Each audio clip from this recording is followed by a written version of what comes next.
امروز دیگه وقتشه. خب امروز در خدمت عموتوری عزیز هستیم. رفتم پودر دکولوره و اکسیدان خریدم. میدونستی که کف سر رو میسوزونه و نه بچه‌ها میخوام براش لایت در بیارم. دختر نمیخوام اصلا به کف سرش بخوره. مقداری پودر نمیریزه. حالا اکسیدان رو اضافه میکنیم. کارش چیه خب؟ ببین اینو فعال میکنه که کار کنه. خب آجی چشم سوخت واقعا؟ آره. چقدر سوسولی. چشمو عمل کردم چی کار کنم؟ آقا فکر کنم من نباید دکولوره آبی میخریدم. من نمیدونم، من رفتم اونجا هول شدم. انقدر ماده سمیه دستکش دستش کرد.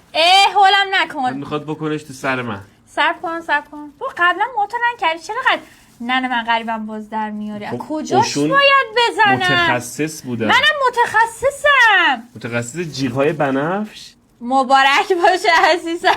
هیچی نشد. خود تو صورت خورد تو پیشونی. رنگ مو هنوز نزدی درست میگم؟ رنگ مو نداره دیگه. من فقط قرار دکولوره کنم. رنگ ساج دیگه قرار نیست بزنم. بلوند میشه فقط. خب بلوند شه. منو تو اون مرحله ول کنی. نداریم آقا. فکرم آسون‌تر بود. تهش کچل میکنم. نه اینو بگیر. کلاینت. چرا میدونی لیست بزنم؟ خب خانومم من اینو میذارم یه نیم ساعت بمونه ببینیم چی میشه. چی به من نگی خانومم؟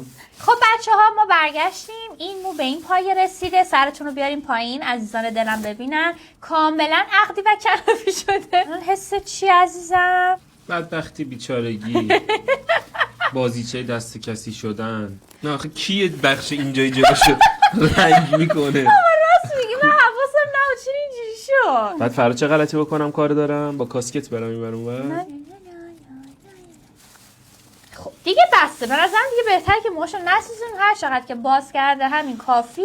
ما بریم بشوریم خوش کنیم. نکن دیگه نازنین جون مادرت. همینجوری فردا من چجوری میخوام برم؟ کلی کار و زندگی دارم. باشگاه دارم رام نمیدم. میگم برو باشگاه زنونه. خوش رنگ شده. برم باشگاه زنونه. من که موامو رنگ کردم. میرم باشگاه زنونه. زنا هم اونجا. دیگه درف میزنی ها. خب بیا بالا قشنگ. راضی از نتیجه؟ خوش بشه بهتر میشه. خوشکش کنم. عالی میشه. آره. شبیه خارجی‌ها شدی. عین خارجیام. اینم از فاینال مشتری عزیزمون. ممنونم. کلتو ببر جلو. از فاطیما جون. حالا اینجاشو نادیده بگیر. اگر این ویدیو 50k لایک بخوره نازنین نکن. خسته شدم. ببین خودم براش پرسینگ میکنم. گوشتو سوراخ میکنم. اصلا یه نگین میذاریم تو گوشت. مرسی که منو فالو میکنین. من نمیتونی اصلا سوراخ خب کنی. بینی تو سوراخ کنیم. یه نمیدونم یه کاری باید بکنیم. نمیشه. من با یه جای ما رو سوراخ کنی حتما شما.